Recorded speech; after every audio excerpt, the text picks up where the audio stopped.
इस वक्त middle east से आ रही एक ऐसी खबर जिसने दुनिया की धड़कनें तेज कर दी हैं। ईरान ने खुलेआम अमेरिका और इजराइल को चुनौती दे दी है। तेवर इतने कड़े हैं कि साफ संदेश है, अब पीछे हटने का सवाल ही नहीं है। क्या यह सिर्फ बयानबाजी है या एक और बड़े युद्ध की आहट है? आइए आपको पूरी खबर बताते हैं। नमस्कार, मैं हूं चंचल रावत और आप देख रहे हैं न्यूज़ 18 का डिजिटल प्लेटफॉर्म। जुमेरात के दिन ईरान की फौज ने अमेरिका और इजराइल को ओपन चैलेंज करते हुए उन्हें धमकाते हुए एक बड़ा बयान दिया है। यूं तो अमेरिका की सेंट्रल कमांड और ईरान की फौज लगभग रोज ही अपनी रूटीन प्रेस कॉन्फ्रेंस करती है, लेकिन ईरान के तेवर 2 अप्रैल को कुछ ज़्यादा ही कड़क और तीखे नजर आए। ईरान की सेना के प्रवक्ता ने कहा है कि हॉर्मुज़ सिर्फ अमेरिका और उनके सहयोगी देश के लिए बंद है।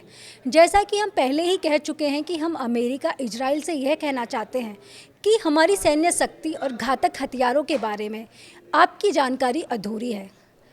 आईआरजीसी के प्रवक्ता ने कहा है कि हमारी अत्यंत व्यापक और रणनीतिक क्षमताओं के बारे में दुश्मन को कुछ भी नहीं जानकारी है।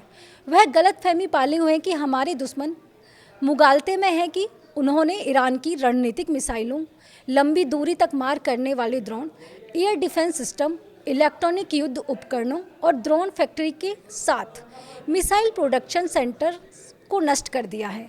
ऐसी धारणा बनाकर आप खुद को अपनी उस दलदल में और गहरा कर रहे हैं जिसमें पहले से ही आप फंस चुके हैं। ईरान ने यह भी कहा है, हम पहले ही यह साफ कर चुके हैं कि अब तक जिन ठिकानों को आपने निशाना बनाया है वह दुश्मन के लिए अहम थे, लेकिन वो हमारे लिए जंग की रणनीति का हिस्सा थे। हमारी रणनीतिक सैन्य उत्पादन गतिविधियां उन स्थानों पर होती हैं जिनके बारे में आपको जानकारी नहीं है। हमें पूरा यकीन है कि दुश्मन फौज कभी वहां तक नहीं पहुंच पाएगी। युद्ध की शुरुआत अमेरिका और इजराइल ने की थी। पहला हमला उन्होंने किया, हमने जवाब दिया और हम जवाब दे रहे हैं। हमारी रणनीति है कि दुश्मन पहले हमला करे, जिसके बाद ईरान को जवाब देने का पूरा मौका मिले, जैसे कि ईरान अभी बहुत ही घातक जवाब दे रहा है। अमेरिका इजराइल को इस जंग में कुछ भी हाथ नहीं लगेगा।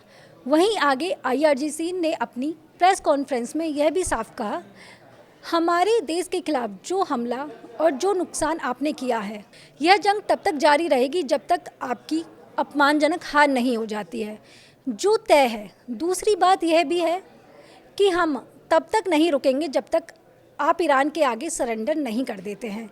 ईरान के सुप्रीम लीडर को रिपोर्ट करने वाले आईआरजीसी ने यह भी कहा, दम है तो रोक लो, वरना हमारे भीषण हमलों को सहने के लिए तैयार रहो। ईरान का सिस्टम बहुत मजबूत है और सब कुछ सही तरीके से चल रहा है। यही वजह है कि मिडिल ईस्ट की जंग में 34वें दिन भी वह मजबूती से टिका है। अमेरिका की खुफिया एजेंसी CIA पाकिस्तान में ओसामा बिन लादेन और ईरान में कासिम सुलेमानी समेत गजा और दुनिया भर में हमास की आला लीडरशिप को पाताल से खोजकर वहीं गाड़ चुकी है। वह 2 लाख सैनिकों वाली ईरान की सुप्रीम फोर्स IRGC की 2nd और 3rd लीडरशिप की पहचान तक नहीं कर पाई। इसी वजह से ईरान पर बढ़त बनाने के बावजूद अमेरिका और इजराइल अभी संयम में है। ईरान के इस खुले चैलेंज ने दुनिया को 2 खेमों में खड़ा कर दिया है। सवाल यह नहीं है कि टकराव होगा या नहीं, सवाल यह है कि यह टकराव कितना बड़ा होगा। क्या मिडिल ईस्ट एक और विनाशकारी युद्ध की ओर बढ़ रहा है या फिर यह सिर्फ ताकत दिखाने की जंग है? लेकिन एक बात तय है, अगर ये आग भड़की तो इसकी चिंगारी सिर्फ इलाके तक सीमित नहीं रहेगी, बल्कि पूरी दुनिया को अपनी चपेट में ले लेगी। आगे की खबरों के लिए देखते रहिए न्यूज़ 18। धन्यवाद।